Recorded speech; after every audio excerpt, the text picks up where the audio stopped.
একটা কুলাঙ্গার দেশে আমরা বসবাস করি। কেন এই কথা বলছি? আমরা যারা ইউটিউব, ফেসবুক এবং ফ্রিল্যান্সিং করে টাকা ইনকাম করি, আমাদের টাকা থেকে সরকার 7.5% টাকা কেটে নিয়ে যাবে, যেটা গত সরকার থাকতে, স্বৈরাচারী সরকার থাকতে আমরা আরও তাদের কাছ থেকে রেমিটেন্স পাইছি, এবং সেখানে সরকার আমাদের এই রেমিটেন্সের সাথে আমাদেরকে আরও বোনাস দিত এবং হচ্ছে প্রণোদনা দিত আর কি, বোনাস দিত। আর বর্তমানে মানে এখন তো আর স্বৈরাচার নাই। আমরা এতদিন বলছি যে স্বৈরাচার সরকার, হ্যাঁ খারাপ সরকার, ওই হেই। আমি কারো কোনো দল করি না বা কোনো দলের মানে পক্ষ বা বিপক্ষ কিছুই বলতেছি না। আমি বলতেছি যে আমি কাজ করলাম, আমি একটা কন্টেন্ট তৈরি করলাম, আমি রাত জায়গা ধরেন আমি একটা ভিডিও, যে কন্টেন্ট ক্রিয়েটর ওই জানে যে একটা কন্টেন্ট তৈরি করতে কত কষ্ট বা কত স্ট্রাগল করতে হয়। তো আমি কাজ করলাম ভাই, আমি সব করলাম, তো আমার পেমেন্ট মানে অর্থাৎ আমার স্যালারি আমি আমার অ্যাকাউন্টে ঢুকামো, তুমি ওইখান থেকে 7.5% কাইটটা নিবা। এটা কি মগের মুল্লুক না?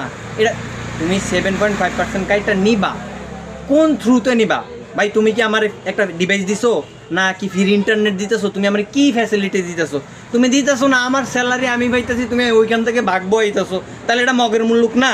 এটা তো মগের মুল্লুকই। এইসব চুদুর বুদুর এইসব ঠিক না, বুঝছেন? আর এরকম করলে যেই সরকারি হোক, আওয়ামী লীগ হোক, বিএনপি হোক, জামায়াত হোক, এইসব মানে পাগলামি করলে টিকতে পারবো না দেশে, বুঝেন না? এটা জুলুম, এক ধরনের জুলুম। আমাদের উপর এই ধরনের জুলুমগুলো কইরা আপনারা কি মজাটা পান বলেন তো?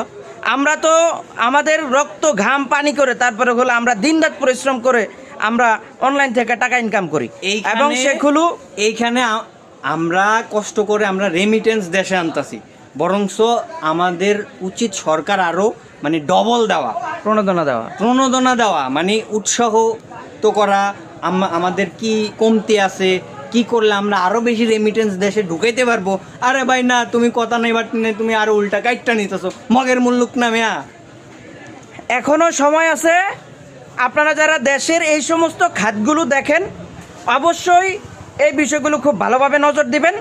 আর না হলে কন্টেন্ট ক্রিয়েটররা আপনাদেরকে জায়গার মধ্যে এমন দেওয়া দিবে, সুগারের বিসি দরজার গ্যাপের মধ্যে আটকে যাব, তখন আর কুল পাইবেন না যে কোন দিকে যাবেন। অতএব যার যার বিসি সাবধানে রাখেন, ভুল সিদ্ধান্ত থেকে বেরিয়ে আসেন, রেমিটেন্স যোদ্ধাদেরকে সম্মান করেন, তাদেরকে তাদের ন্যায্য মূল্য ফিরিয়ে দেন। আর না হলে কিন্তু বিপদ খুব দ্রুত ঘনিয়ে আসবে।